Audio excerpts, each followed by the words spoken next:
Good morning. Good morning, impeccable people. Today is one of my favorite days because today we get to be impeccable. We can practice all day long and we can be impeccable. Push the button, please. Help us all be impeccable. Impeccable. We can all be happy as can be if we hit the like button and we all impeccable. Good morning. Good morning, you sarcastic stoners.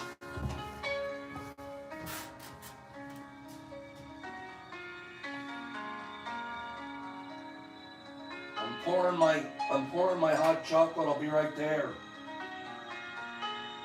Hot chocolate today. Try something different. Be impeccable. Good morning to all my friends, the ones that push the like button. Be impeccable. Okay, you see how it's a little condensation on the plate? There's a little bit of condensation on the plate. Let's try this. Let's put our hot chocolate right there on top of that plate. Chocolate, beep. Okay, and we'll get back to that. Be impeccable. Good morning. Good morning. This is out of control. We need to trim it, Hags. I don't know how you long bearded fellas do it. I'm trying to catch up with you guys, and whew. Be impeccable. Sing it with me. Sing it with me at home or in your car, or even if you're on the bus or at work. Be. Let the B last a little long, a little almost like a call. Let the B go. Be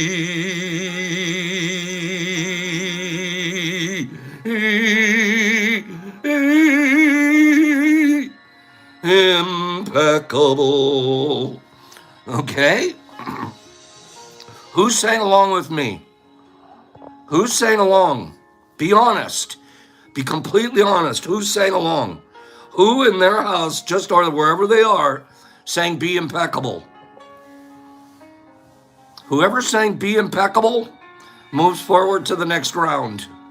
If you didn't sing be impeccable, it's too late. We'll get you next time. Anybody? Grady moves forward. Who else? Who else? Give me another be impeccabler. Who else sang it? I believe Grady did. Mars, you can next time hum. Okay? Who else sang be impeccable with Pops? Two Hawks did. Okay. Okay. And who else? Marmar's trying's good, but it doesn't count in be impeccable. Okay? Who else sang it? Okay? I was too busy. All right then. No. Be the impeccable dance. No. Okay, so who are we got?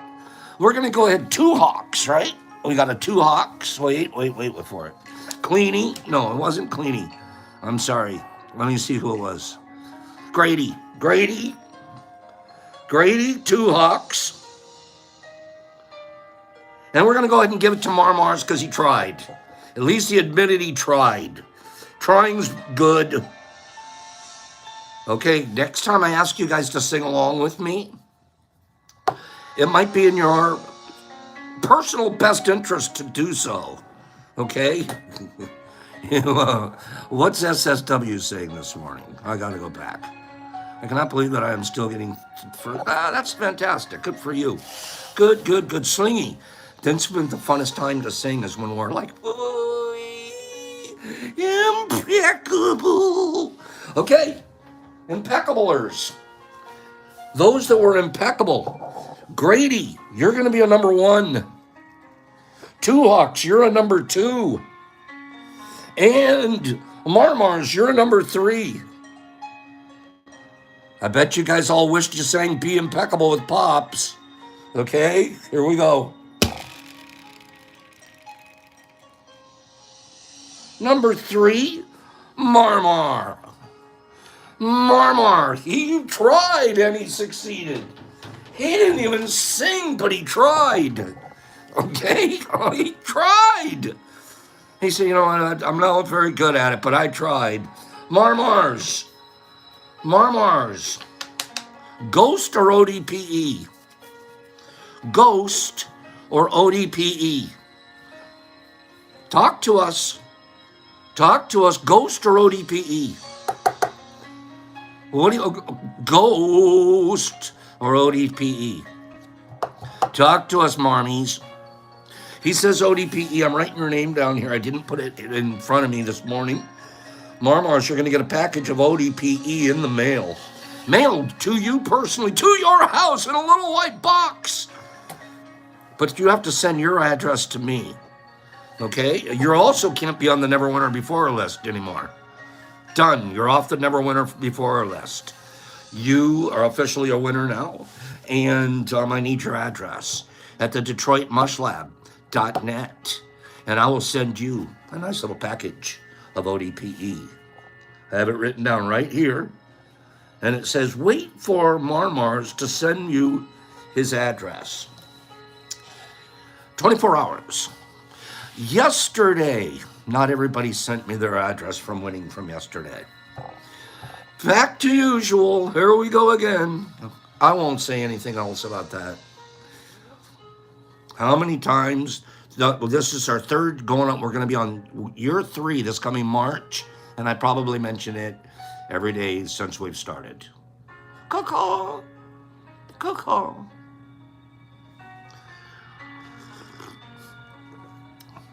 Good morning, everybody. Okay. Stick around, JCBB. In Australia, we have a couple of Australia randos. Okay. We have a couple of Australian rando factos, and we want you to be our fact checker. You're going to tell us if they're true or not. One of them does not sound true. So stick around, because I'm going to need you to be our man on the street to tell us if it's true or not. Okay? Oh, so whenever you get disappointed by something, things aren't working out, things aren't going directly the way you want, you don't have to be in control. All you have to do is this, Nipper knows. We just do this, we just go, caw-caw, caw-caw. Make it kind of a sad caw-caw, and it gets a lot of you can move on with the rest of your day. Okay? There's a lot of tones you can put to the old caw-caw. It's a good way to move on. Let's do a morning funny. I'm not as funny as this guy, so we're going to have him do it this morning. Okay? You guys ready? Give me 5 people. Thank you for the likes so far this morning. Thank you for everybody that has pushed the like button. Eggs. Caw-caw. Caw-caw. Caw-caw. So thank you for everybody that has pushed the like button so far. And all you're doing is spreading the word. Here we go. Who wants a morning funny? Morning funny. Sandy, no one said you had to get out of bed. No one. There isn't one person here demanding you get out of bed. Danny Singleton's ready to laugh. Hags wants me to just put it on her. Let's go. Let's go, funny morning guy. Here we go. Funny morning guy.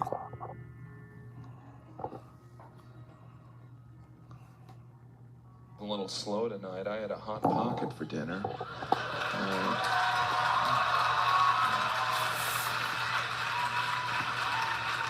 Good to see I'm not the only white trash here. I buy the Hot Pockets. I go in grocery stores. I'm like, yeah, I get these. I've never eaten a Hot Pocket and then afterwards been, I'm glad I ate that. I'm always like, I'm gonna die. I paid for that? Did I eat it or rub it on my face? My back hurts. Ow.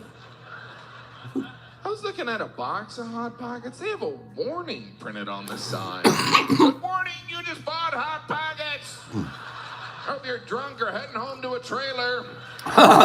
You hillbilly, enjoy the next NASCAR event. Hot Pockets.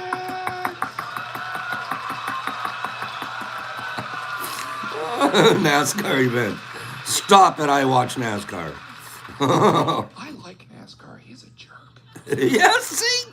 Never really see that on a menu when you go out to dinner. Let's see, I'll have the Caesar salad and the Hot Pocket. Tonight's specials, we have a sea bass, which is broiled, and we have a Hot Pocket, which is cooked in a dirty microwave. And that comes with a side of Pepto. Is your Hot Pocket cold in the middle? It's frozen. But it can be served boiling lava hot. Will it burn my mouth? It'll destroy your mouth. Everything will taste like rubber for a month. All of the Hot Pocket.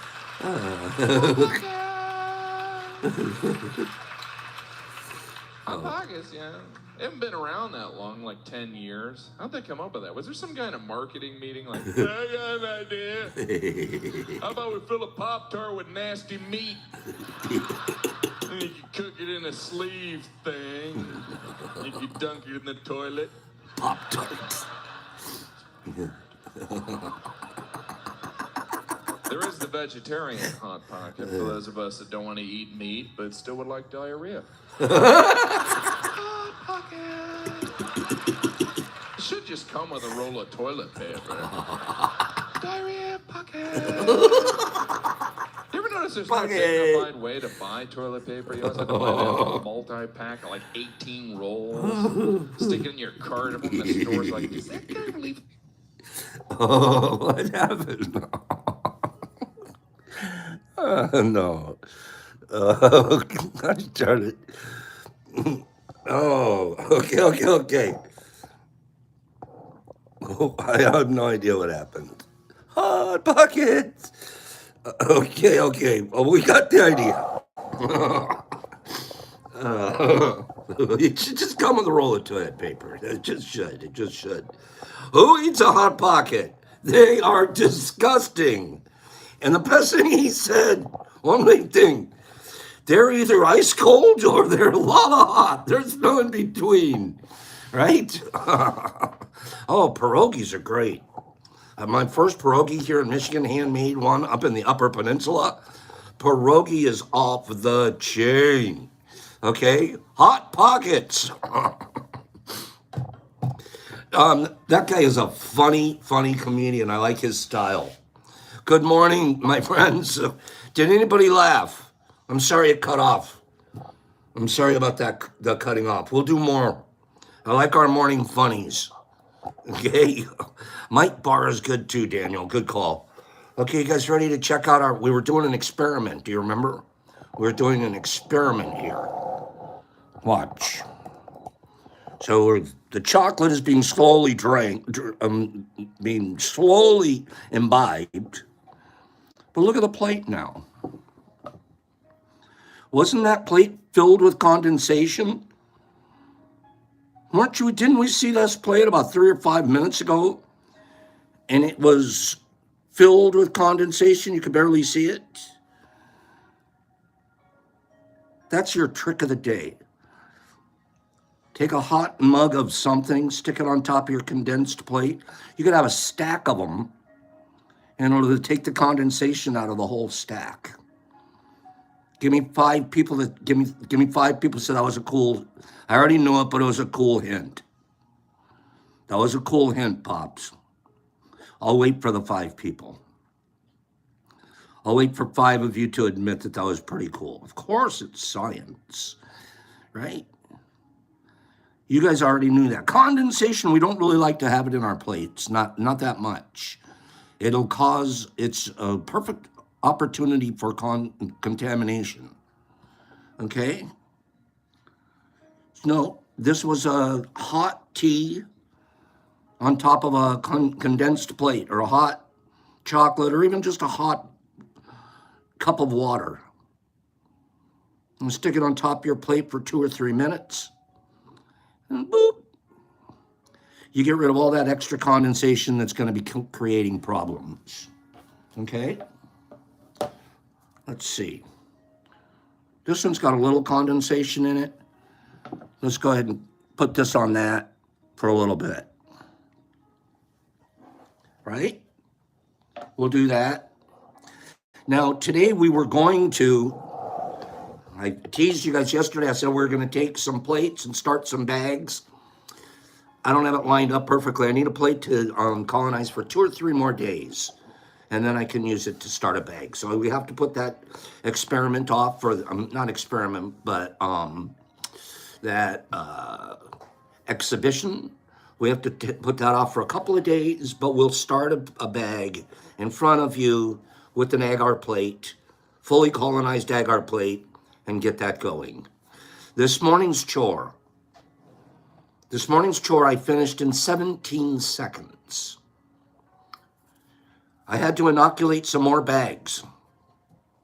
Quickies here for the lab. Took me 17 seconds. How many bags do you think I was able to inoculate in 17 seconds? Remembering that Pops is the ninja of all mycologists. I have ninja moves. How many bags was I able to inoculate in 17 seconds? B. Hendricks thinks I did 4. Daniels, yeah, you probably got up to 6. SSW is going, Pops could do 12 and 17. Yeah? 17 seconds. How many did I do? Sandman's going, Pops, you did 2. Calm down. Who wants to see a film of it? How many people want to see a film of Pops inoculating for 17 seconds? It's a 17-second clip. And then you can count how many bags are. You'll have visual evidence. You won't have to take my word for it, even though I wouldn't lie. How about this? Visual evidence? Who wants to see nerdies like Pops? There's no, you don't even know how many. I might only be 1. What if I only did 1 in 17 seconds? Good morning, Tiffany. Okay, here we go. Here we go. Ninja Michael. Wait for it. Ninja Michael.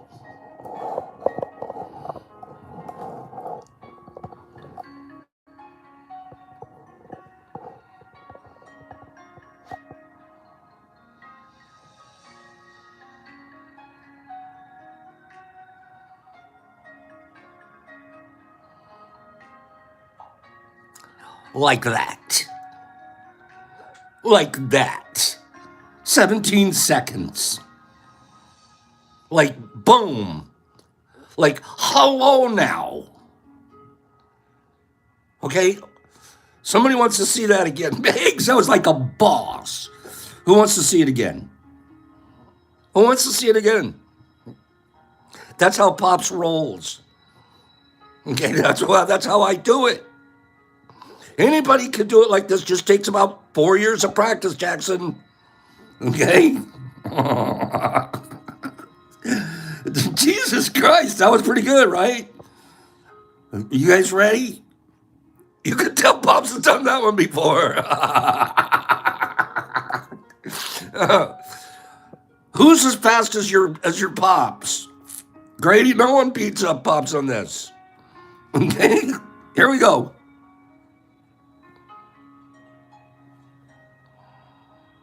That even included putting the gloves on and taking the gloves off.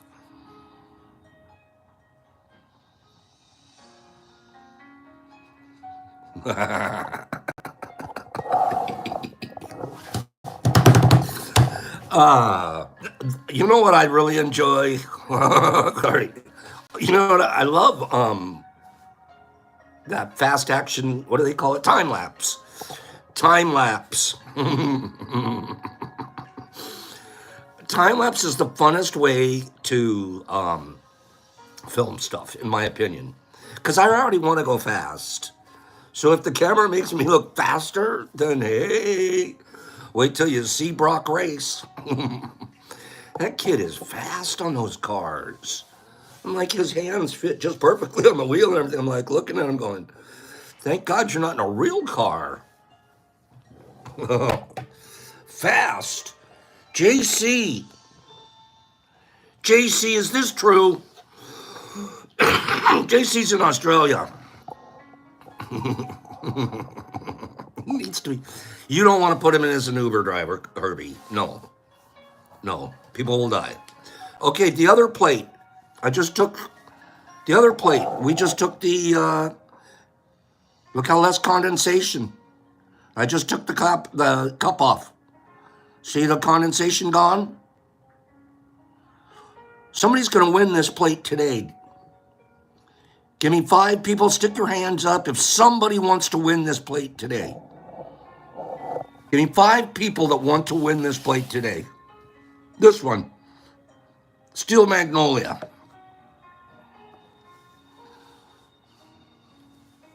Okay. Okay. Only if you're ready for it. Don't take it if you don't need it. Okay? We're going to be giving that one away in a minute. First, we have to go to Australia. Let's go to Australia and get some facts straight.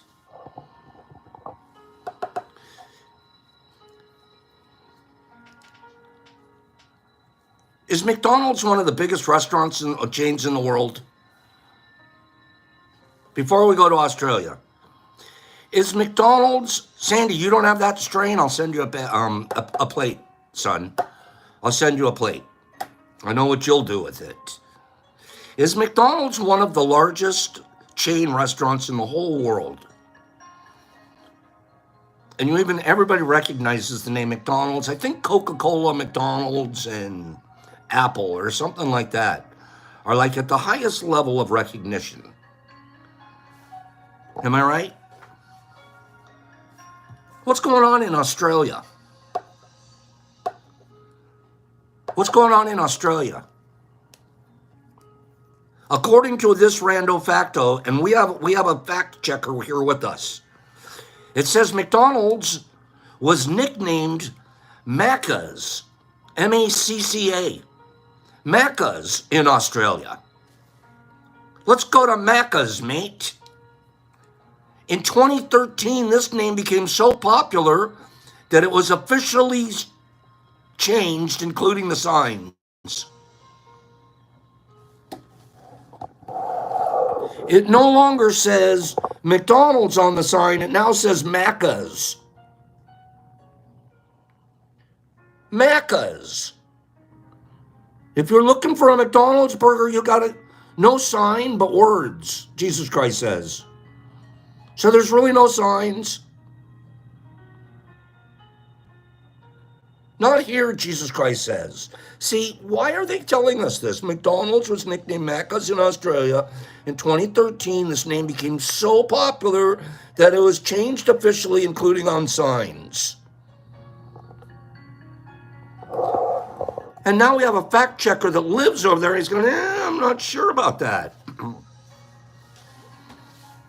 I didn't like the idea. I didn't think it was okay for McDonald's to go around macking at the same time. Knock it off. Either you're a McDonald's or you're a Big Mac. JC, what's the bottom line? JC, we're looking to you right now for spiritual guidance and knowledge. Field trip. I like that, Sandy. See, we have an Australian here, mate. He should be able to tell us. 2Ox has heard about that. Okay. JCB, please help us. He's out having. You notice how he disappeared when we need him? He'll be back with a smart aleck remark, but he won't tell us what. Help us! He's saying, I've never seen Macca, but I've seen McDon. Okay, so this rando facto's not looking very facto. It's looking a lot more rando. Who wants to do another Australian rando facto? Find out if this is true or not. Not like JC's helping us very much. Who wants to do another Australian rando facto with our truth checker here? If you'll come back from a bong break, if you're back from a bong break,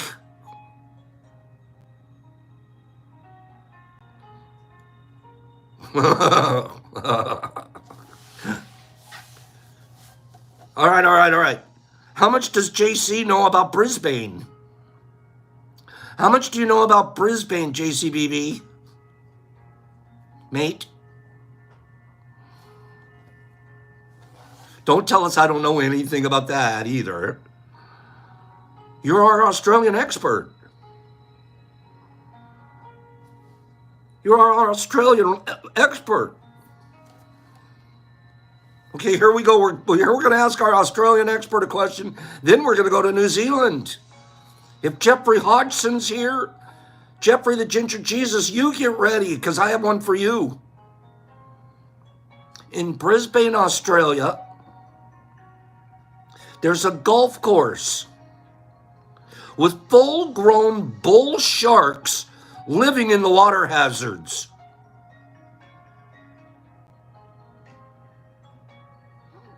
Bull sharks. Is that a true story? Have you ever golfed there? Jesus Christ, is that one that? Well, that one sounds like us, mate.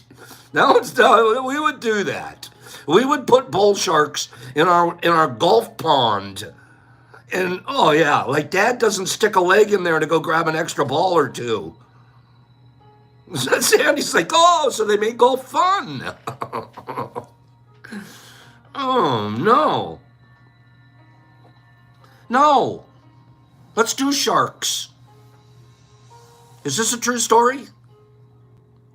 Based on statistics, more people have died from selfies than shark attacks. How do you die from a selfie? Like backing up onto the Grand Canyon? What are you doing? Driving down the road and you lose control? How do you kill yourself taking a selfie? They say it's true. Niffy, you and I, we're more at risk from dying when we take selfies than a shark attack. Natural selection sentiment says the dumb die. The dumb die first.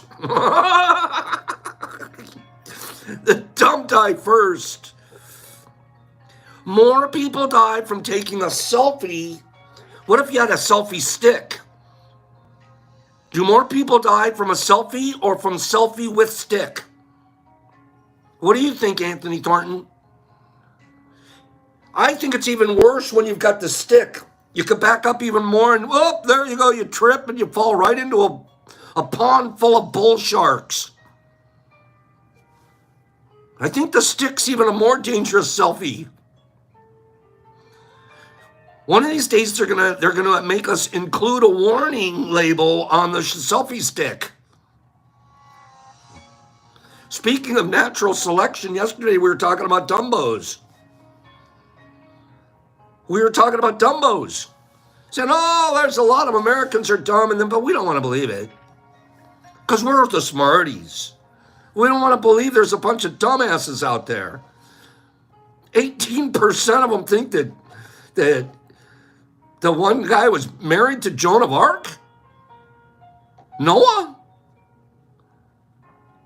Well, these are the ones that believe it. Are you ready? Sending positive vibes to you too, Carrie. Dill. How about this one? Based on reports by the Literacy Project Foundation,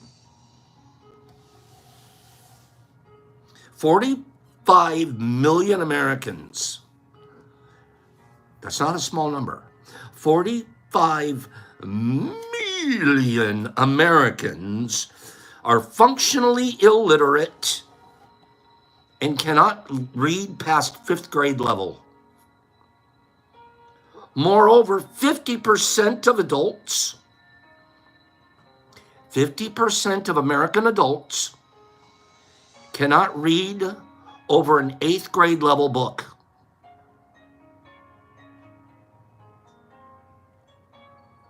You have got to be kidding me. Cannot read over an 8th grade level book. Your kids in high school are out reading you.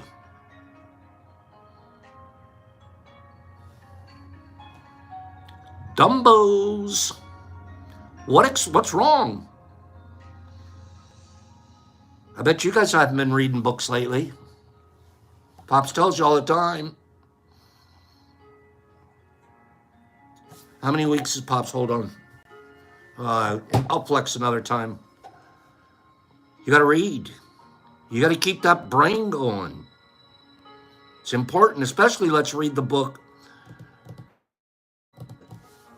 The book that we're reading here, The Four Agreements.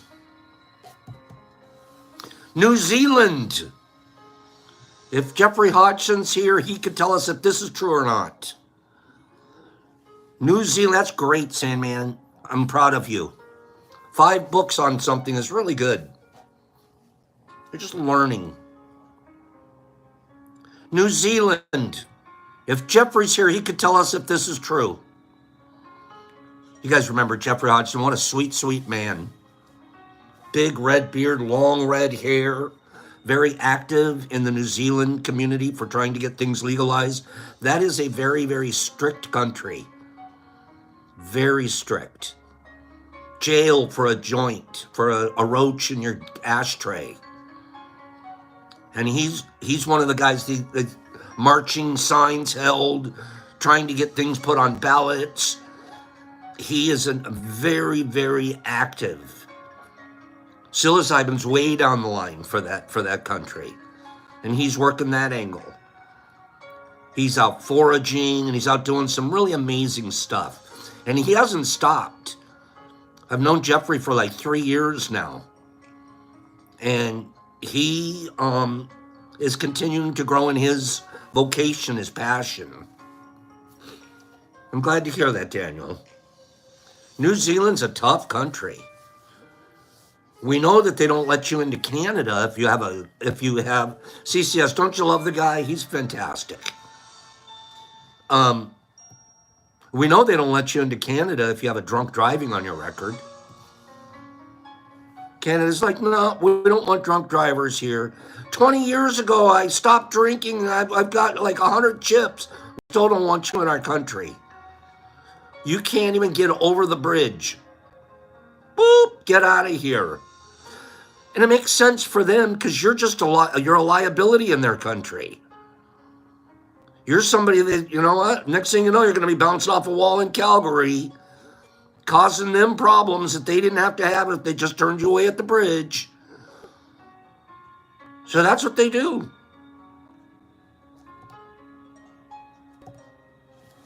They won't let you in if you have anything on your record.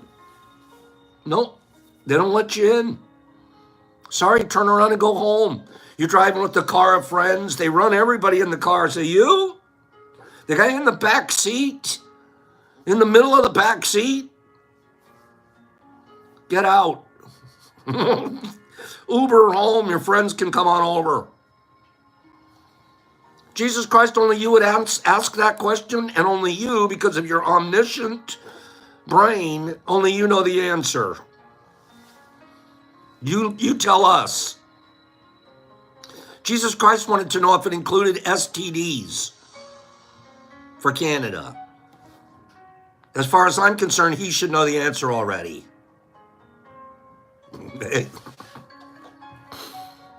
How about this one? New Zealand.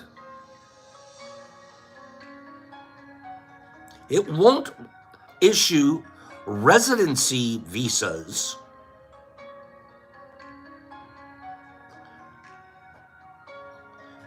You can't come there and live there. You can be a tourist. You can swing around, give us a couple of tours. No, we're not giving you a residency visa. If you're a drunk, no. If you beat your wife, no, that wasn't the deal. If you cheated on your taxes, no. No. If you murdered someone once, but you're over it, you served your time, no. No. New Zealand doesn't issue residency visas to people with a high BMI, body mass index. There have been cases people rejected because of their weight. We're not putting up with that. Sorry, fat American, you can't come over here and stay.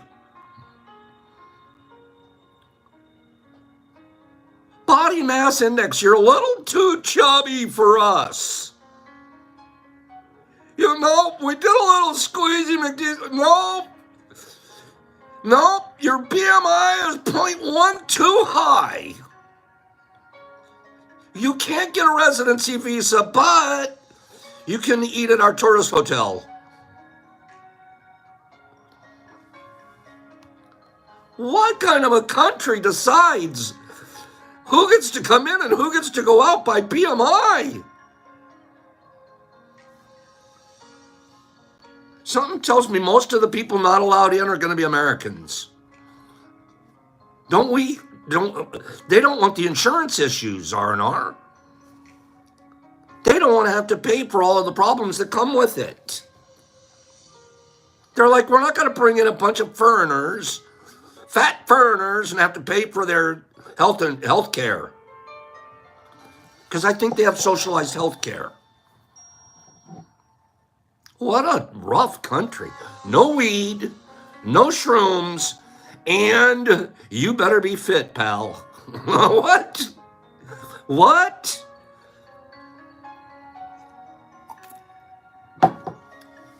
Pretty crazy. Couple more rando factos. You guys want one or two more?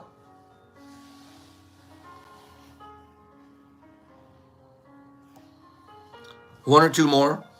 Right after World War II,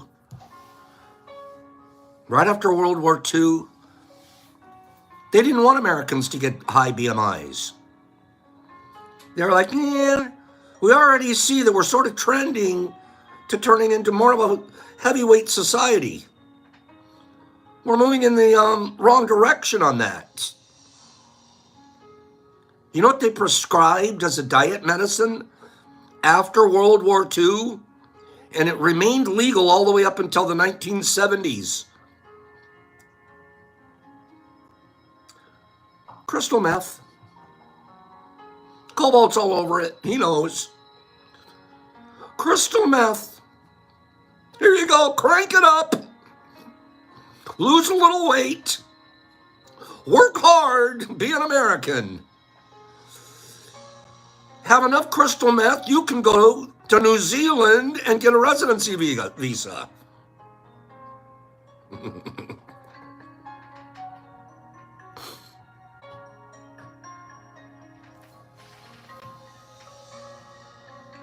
How much does it cost to climb Mount Everest?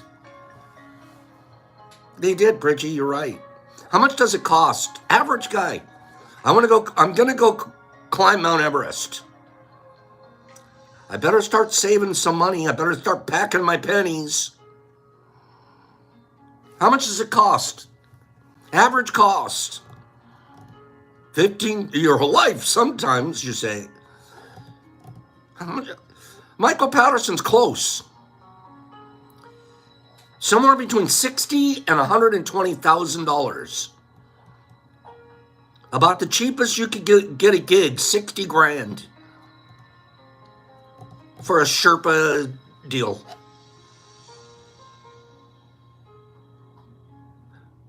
That's a lot of money.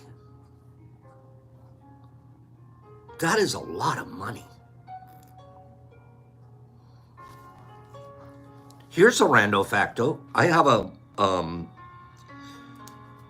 nephew, wonderful man. Super, he's a marathon runner. Not the last New York Marathon, but the one before it. Not this year, but last year. He came in 32nd in the New York Marathon. Now you remember there's a lot of foreigners that run in it too. After his placing in the New York Marathon, he was invited to try out for the United States Olympic marathon team to run for the U.S. in the marathon.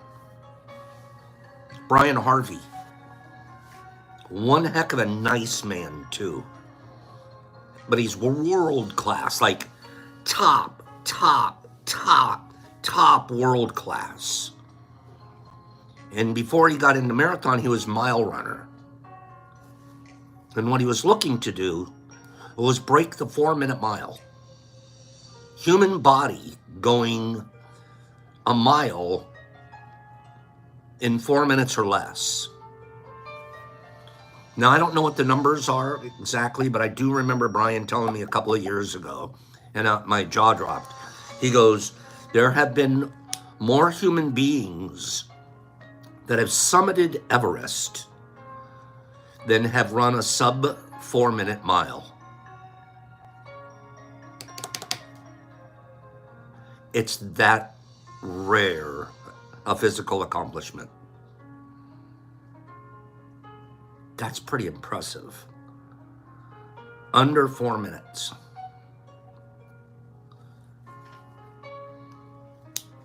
There's been, I don't know, 1,200 or something people ever in the, I don't know what the number is, so I shouldn't say it. But yeah, Everest has an escalator now, eggs. Can you imagine that? Can you imagine being so fit that you could run a mile in under 4 minutes? Back when Pops was in the service, I did about a 5:50 mile. That was about my best ever. Since then, I've never, you try to do 3 miles in under 18 minutes. And that's what we averaged. To get a 300 on your PFT, you have to run 3 miles in under 18 minutes to get a perfect score. So we did that for a few years, but we were also rugby playing. It's, pretty fit runners.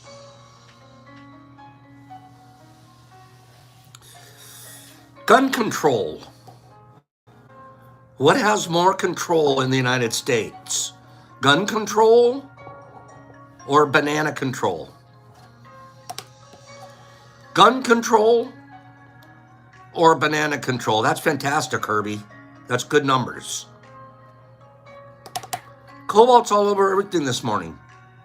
There are more regulations imposed upon bananas than there are on AK-47s. I'm so confused. More regulations on bananas than on AK-47s. Bananas are not a God-given right.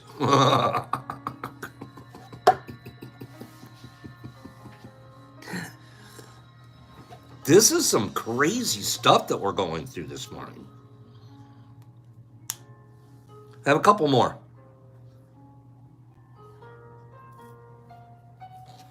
How would you like to be a lifesaver? And you're a hero. You work at the beach. You wear the red, what is that, Baywatch outfit. You're looking so good you could be on Baywatch. You're one heck of a lifesaver guy. Matter of fact, today you saved somebody at the beach. You came into the office thinking you might get a little hero reward or something like that. Instead, they fired you.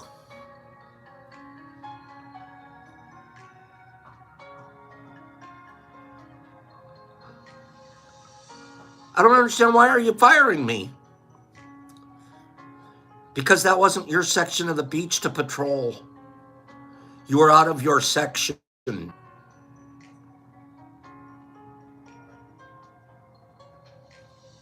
I think I'd get a lawyer. I might get one. After saving someone from drowning, lifeguard Thomas Lopez from South Florida was actually fired. The reason was because the man he saved wasn't technically in his assigned lifeguard area. Okay, so I would rehire him and I would fire his boss. Are you kidding me? Who made that stupid decision? Absolutely ridiculous. How about this? You guys know this one because you guys all played with this. Every one of you have played with one of these at one time or another. And the guy's not covering his own section. I know, cleaning, that's it, you're fired. Go save a life in your own section.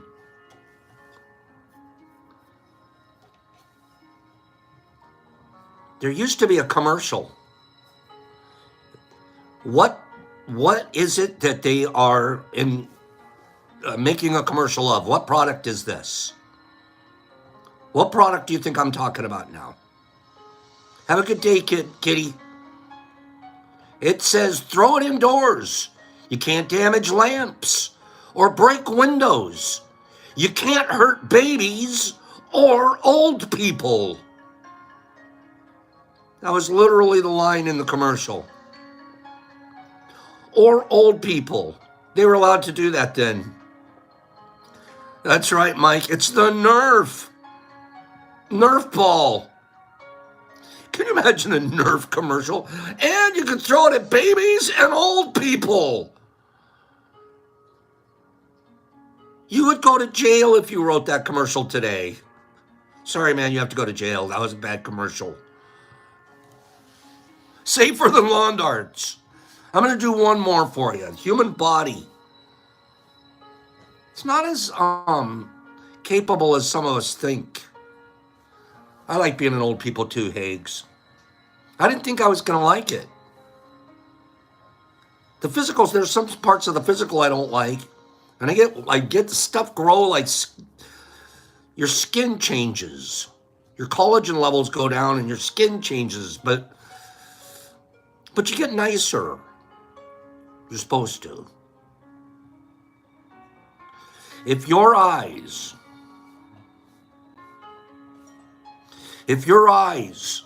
were as good as the Hubble Space Telescope's wide field and planetary camera. So this is the camera on the Hubble Space Telescope. The camera. You have your eye, and you have the camera on the telescope. If your eye was as capable as the camera on the telescope, you would be able to read fine print newspaper pages from more than 1 mile away.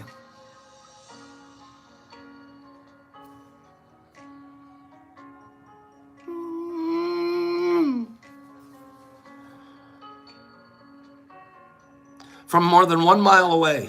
I would love that too, CCS. That would be cool. How did we make a camera that? I mean, think of technology. How did we make a camera that strong, that capable? With the satellite technology, we're doing our camera stuff is like, the cameras that we have on our planet today are just so microfilm. I mean, come on, they're reading matchbooks from satellite flybys. Like, oh yeah, I think that was a business card from Pops. Yeah, that's Pops' business card right there.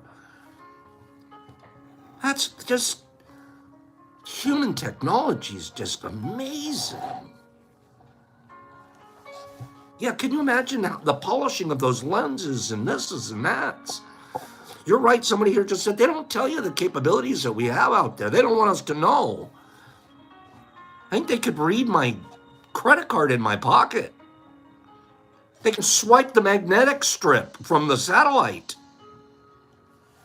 It's pretty amazing, huh, Higgs? Just wow. Tomorrow we're going to talk about two things that we never talk about.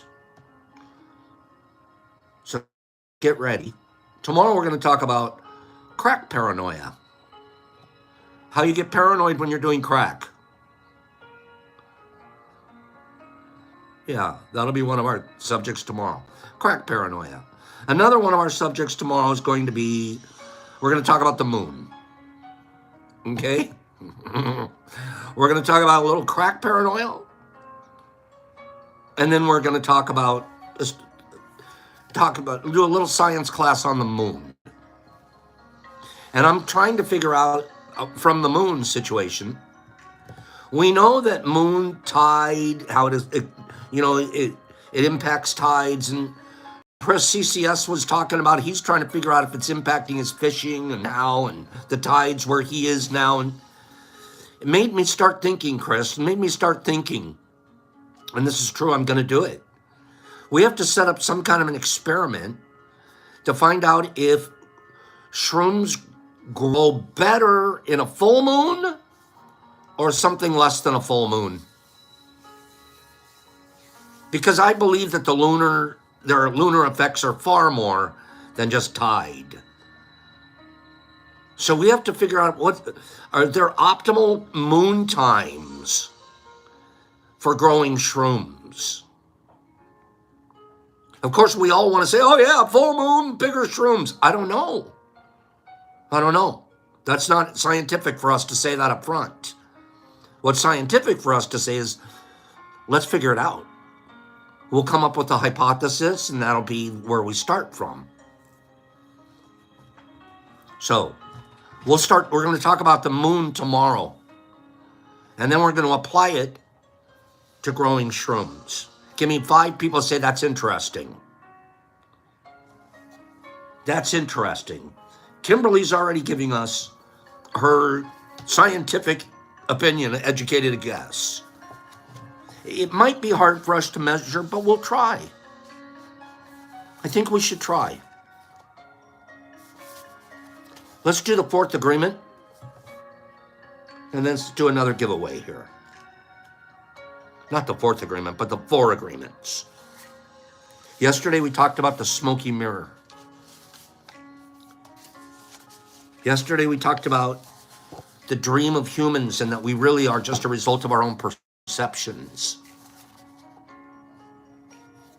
And that light communicates things. At the same time, dark communicates things. And we had we had the tonal and we had the nodual forces. Light forces. That's just sort of an introduction idea. Let's move into this. What does domestication mean? We're going to talk about domestication relative to the 4 agreements. Domestication, we could use another word. I like the word domestication because it talks about how we were trained. When we domesticate our animals, we bring them in and out of the wild. We take them out of their natural environments and we domesticate them for our use, for human use, human form and function. We do the same thing with our babies, the ones that we pick up at the hospital after they're born. We domesticate them for our use. And every culture, by the way, domesticates them just a little different. This culture over here domesticates you that when you see breast hanging down, you're an African trub out in the middle of the Wahoozie, that doesn't do anything for them. This culture over here, they see a breast and they're like, oh, pop a boner. Every culture gets domesticated certain ways. Each culture has its own value systems. There are certain things like that doesn't matter one bit to an American Indian to own something. They don't even care. This is a true story. I've been reading a lot about Indians. Indians weren't the cleanest race. They didn't spend a lot of time with soap and water. They just didn't. And one of the reasons is because they didn't care about having a bed. If they had a fur, they'd wrap themselves up in a flea-bitten fur, lay down in the dirt, go to sleep, wake up, and then tomorrow they'd do Indian stuff. Why take a bath if you're going to turn around and lay down in the dirt again tonight? No, this is true. I'm not making fun of Indians or anything. There's just cultures do certain things. We have a culture out there that won't wipe its butt with its left hand. It'll only wipe it with its right hand. Or the other way around, I forget. Because you eat with one hand. And you wipe with the other. It would be unholy to do either way. Personally, I never think about it. I'm kind of a right-handed swiper. But I'm also a right-handed eater. So I wasn't domesticated on that one. Every culture has its own, and I'm talking about through time too, not just today's cultures.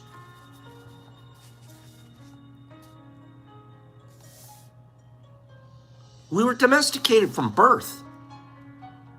I use the word much more often.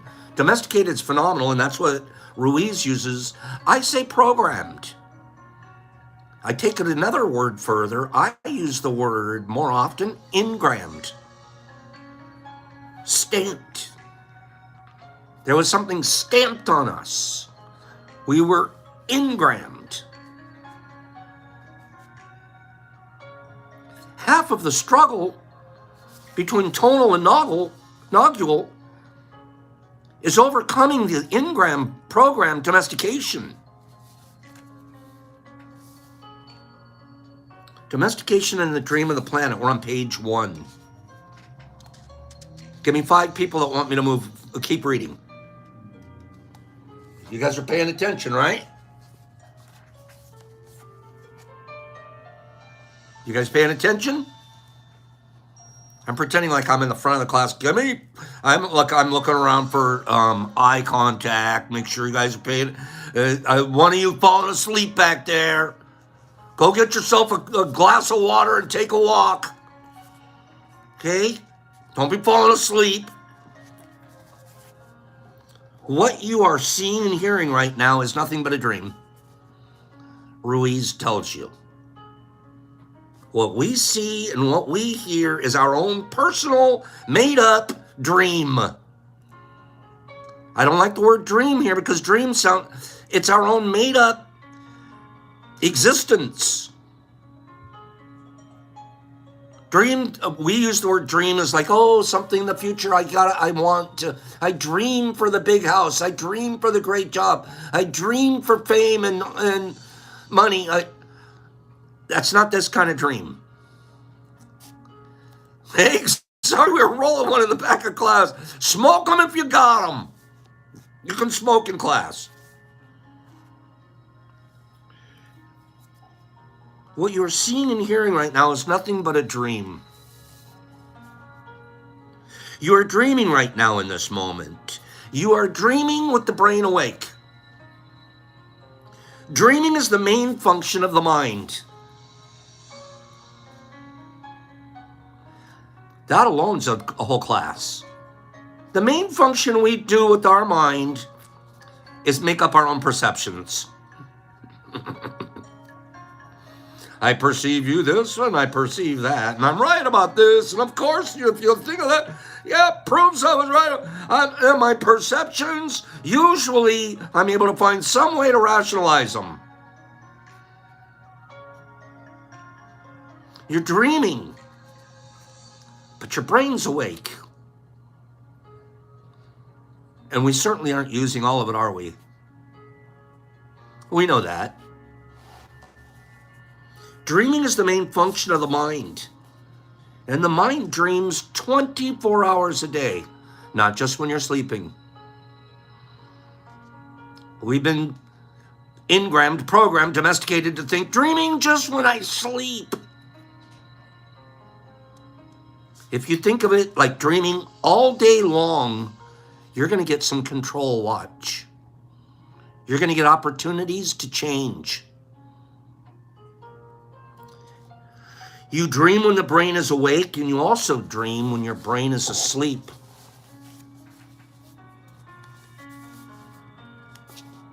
The difference is that when the brain is awake, there's a material frame that makes us perceive things in a linear way. Humans, we have been programmed to think linear. What does that mean? In a line. We think in a line. We don't think randomly. We don't think like neurons bouncing around inside an atom. Random bouncing around. We don't think that way. We think in a linear way. Most of us think black or white. That's linear thinking. You know who never thinks of black or white? Your dog. I'm not talking about his color blindness. I'm talking about his perceptions. He's never, yep, it's all that way, or nope, it's not at all. Your dog's just experiencing everything, and then he's making decisions, and he's reacting based off of what's happening in the here and now. I can't think of a single animal that doesn't act that way. They're responding to their instinct, domestication, versus a linear thinking. When we go to sleep, we don't have that frame that we live within during the day. During the day, I have this linear frame. I'm Pops. I'm supposed to do this. If I don't do this, I'm a good boy. If I do this, I'm a good boy. If I don't do that, I'm a bad boy. And then this, and then everything's linear.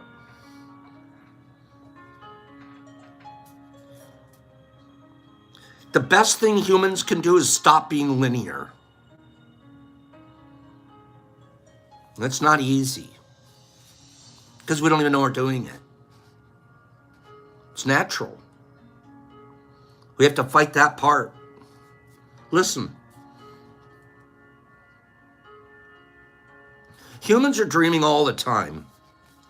Before we were born, the humans before us created a big outside dream that we call society's dream, or the dream of the planet, or the culture that you're born in.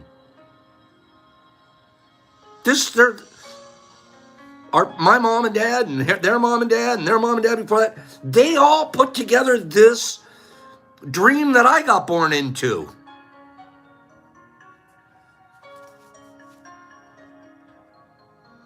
I remember, let's go for religion here for just a second. Religion. And I'm not going to try to offend anybody that is religious. Being religious is not a bad thing. It's truly not. It's consistency. There's a consistency because the word religious comes from the word religare, which means to do something regular. A religious person doesn't mean, oh, I float because I'm religious. It means I do the same thing religious. We do tea religiously. We do tea religiously. Some people, what? We're a religion? I didn't say we're a religion. I said we do it religiously. Our culture, again, has taken that word and it's blown it out of context. It's turned, oh, this religion's bad and that religion's good. And there isn't any religion good and there isn't any religion bad. There isn't. That's linear thinking.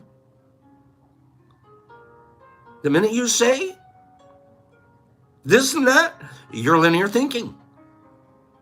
Religions in themselves are a wonderful thing because there's something that you do with a consistency that's going to help you grow as a human being.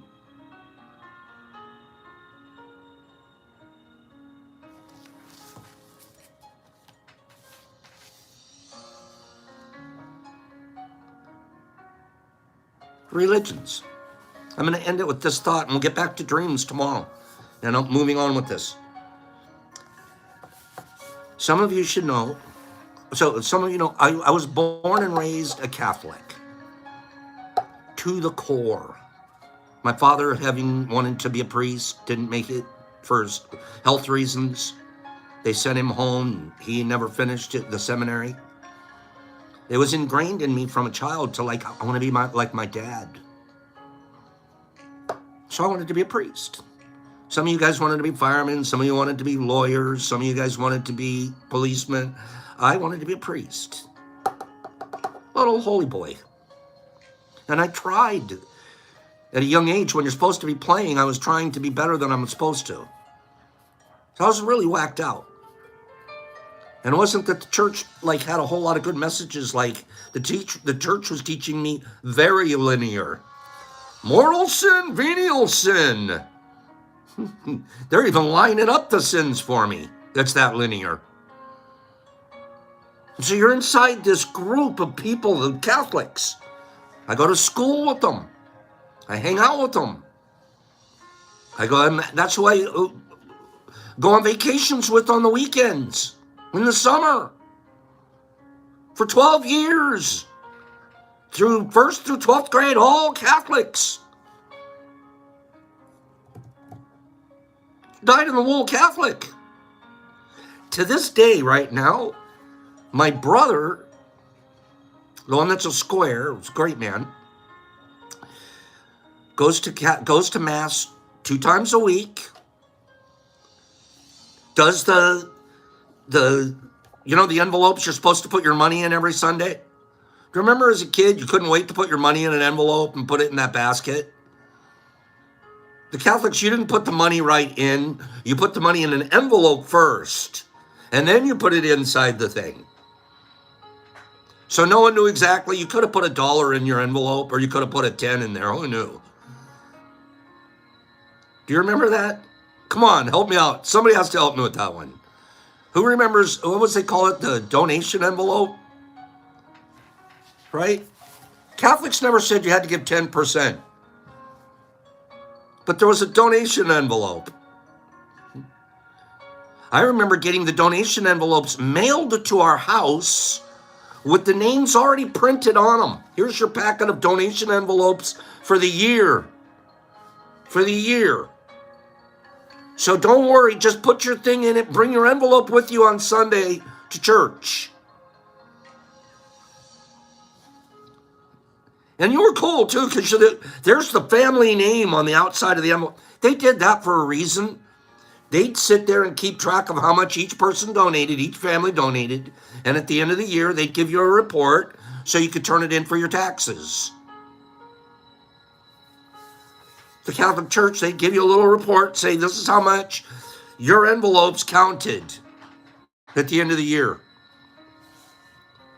I think one year we had like a $17 donation by the end of the year. No, I'm kidding. My dad was he was giving money instead of buying new socks for himself. Catholic. Now I'm 18 years old. I'm on my own. I don't live at home anymore. I moved out. I'm going to spend 2 years in school and doing this and that before I join the Marines. What was my next religion? Satanism. I got to study Aleister Crowley. I got to study the Book of the Dead, the Egyptian Book of the Dead. I got to study tarot. I got to study, Ra and Osiris. I got to figure out if Aleister Crowley and I could hang out. I'm very close to Pasadena. That's where L. Ron Hubbard's hanging out at the time. A year or two. I had an experience I might have explained here once before. I had an experience. I went to I'm going to say he was a satanic priest. And it was an otherworldly experience. Unbelievable. To this day, I get goosebumps right now remembering what happened. That was my second religion. Then my third religion was drug dealer. I don't care about anybody or anything. I just want to make money. Well, guess what I did? I rationalized. I'm getting out of the service. I'm 26 years old. I have a handicapped son. I can't pay for any of the stuff that's going to take to help him out. Oh, I know what I'll do. I'll just be the biggest drug dealer I can. Oh, the only reason I'm doing it is for medical, so I can pay medical bills. That was my rationalization for years. Deep down inside, I was an adrenaline junkie. I loved the flying. I loved the adrenaline. I loved the chicks. I loved the Porsches. I loved all of the stuff around it. And I don't think I gave very much money to the cause.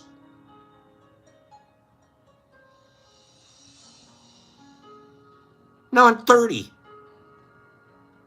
I'm ready to go on to another religion. What do you think this guy's doing? Is this guy looking for new programs? A guy like me? Meanwhile, my brother's still in the same box. He grew up in the same house, same family, same parents, same kids, same environment. Everything was the same. Yeah, well, Dave, that was later on in the pet store. Big shopping. Well, I'll tell you more about this story tomorrow. No, I will. Because this is an important thing to understand. And I didn't understand it till I was 51 years old. 51 years old, Sandy. My world, and then move forward to 60, and now Pops is into where we're going now. I want to tell my story a little bit so some of you don't have to do some of the dumb stuff. But more than that, I want to explain how it works. Every one of those systems that I was playing in were linear. Drug dealer? Who's going to be the best drug dealer? The one with the fastest car. The one with the girl with the biggest boobs. And the guy with the biggest pile of white stuff. It's very linear. Very linear. Who's going to be the best Catholic? The guy that stuffed the most in the envelope. That's simple. Because that's what Jeremy Mellon's done.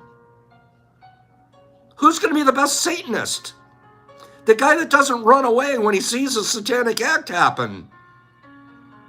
When he sees something otherworldly, like, oh my God, who's going to be the better Satanist? The guy that doesn't run. Another linear. Run, you're a bad Satanist. Don't run, you're a good Satanist.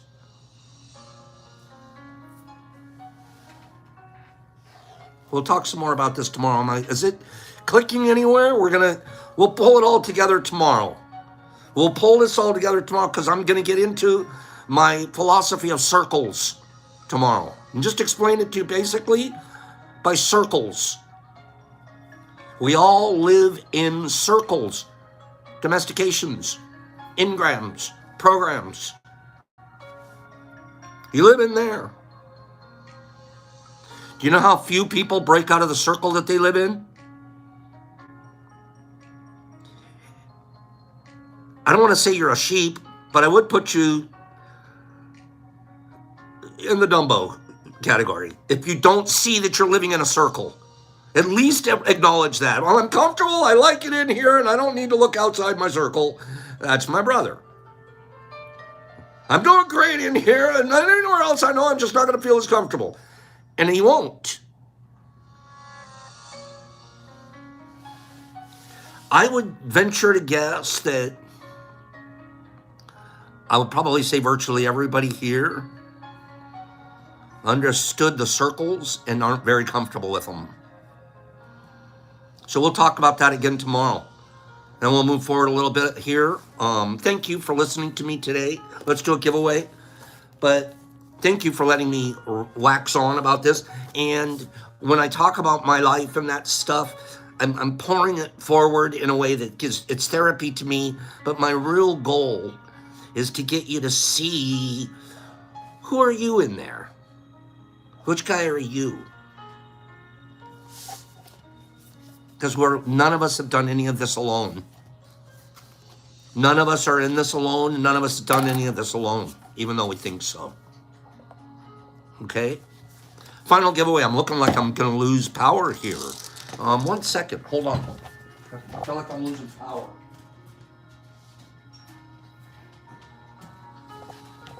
Let me plug this in real quick.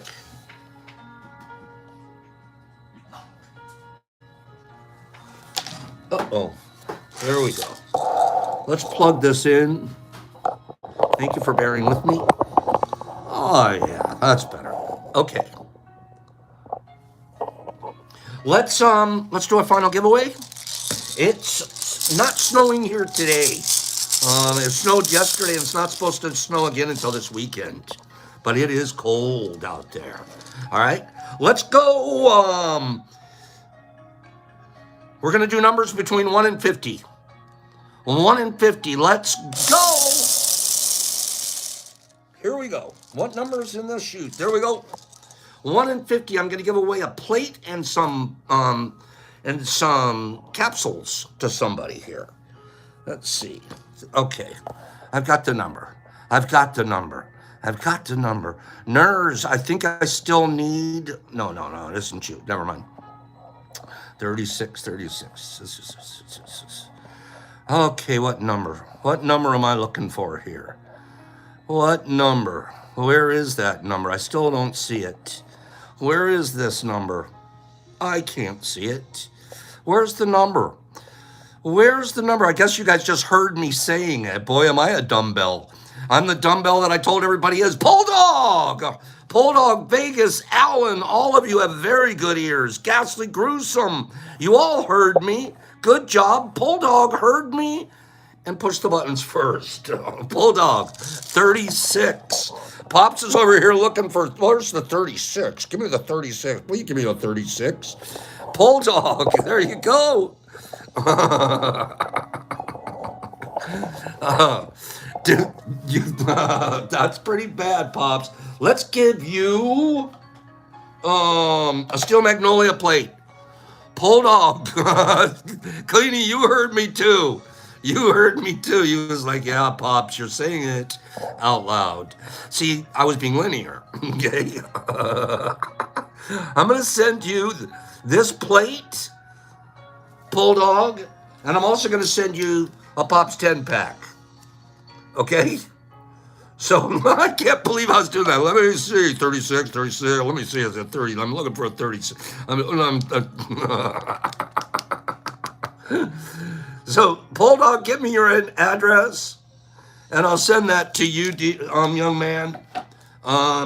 You're also going to get a discount card. On the back of this, there's a discount, and there's a code. I'm not going to show you the code, but you'll get a 10% discount on anything that you go online to buy.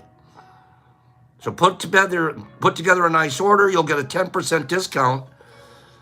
The discount code's underneath my fingers. I'm not telling everybody it yet.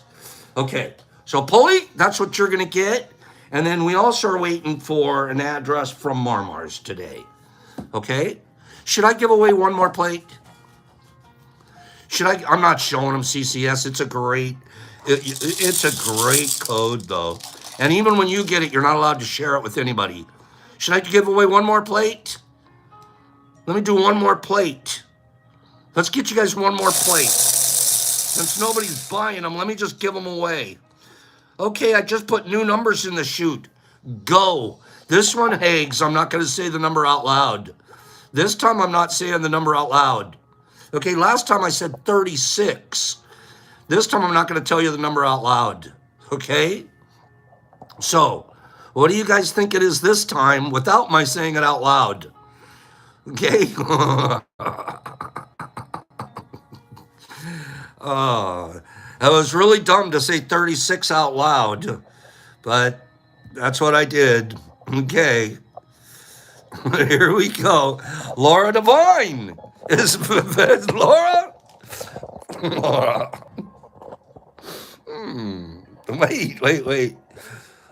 Wait.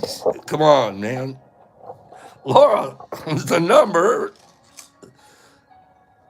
was 36. We did 2 36s in a row.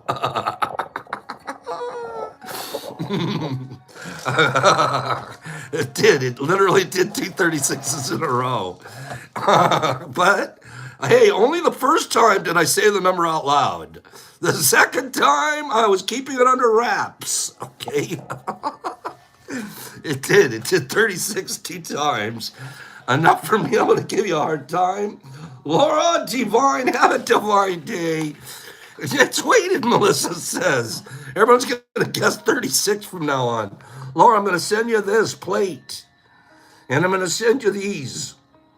So you send me your address. I heard it in your tone. Oh, I know. I was giving it away, Laura. I was giving it away. I was like, I wasn't allowed to say it out loud. I was proud of how we did that one. Congratulations. Would you guys go get out of here? And I'll see you guys tomorrow. Be kind, be kind, be kind to one another, your family, your friends, your kids, your mates. Be kind. I love you guys. See you tomorrow. I'm waiting for some addresses today. Ms. Red Badger. Need an address. Pops, peace, love. Hip Kitty. Yes, they're ghost plates. Go online, Hip Kitty. I'm selling them, please. The money's going to our nonprofit organization, and they are growing fast. That's already just in 4 days from the day I started the plate. So they're growing fast. So if you want them, get them. Daniel Cunningham, Melissa, B. Hendricks, Matt, CCS and Deborah, you're a pearl. Jimmy, all the way to the max. Pilar, how are you? Nipper, I love you. Caw-caw, caw-caw. And Gasly, File 13, Allen and Higgs. Snap. Coach Carmine would have liked that one. Jackson, Ms. Red Badger, Jesus Christ in Australia, Michael Brown, Married Michael, Benny Ben in Vegas, Clean Grow, Daniel, MDK, CCS, Happy Dirt Dude, Ms. Red Badger, File 47, minus 34. Jesus Christ, Jackie Kitty Cat, Jolie Cantor, hi Jolie, Saska Mojo, Bobby has hotties, Gasly and Nerdy and Mr. Phillips, hi Mr. Phillips, Jesus Christ, you and Miss Kitty, you guys are quite a pair, Big Al, SSW, Michael Patterson, Shanti, my friend, Anthony, Big Man Thornton, JC Vegas, there's my girl, Mike Barball, Married Michael, hi Married, Ms. Red Badger, CCS, Jackson, Tiffany, oh, Tiffany has her own thing today, hi Tiff, Greenie, Bridget, Mellow, Mike Barball, Mellow, Shy, hello Handsome, NDK, Ms. Red Badger, caw-caw. Caw-caw. Tiffany, thank you. CCS MDK, Ms. Jesus Christ, that's her daddy. Hip Kitty, Herbie Von Werby Kabop, and my best guy, CCS, best IT guy of all time. Pop says goodbye to Trent. Ouch. Be kind to one another.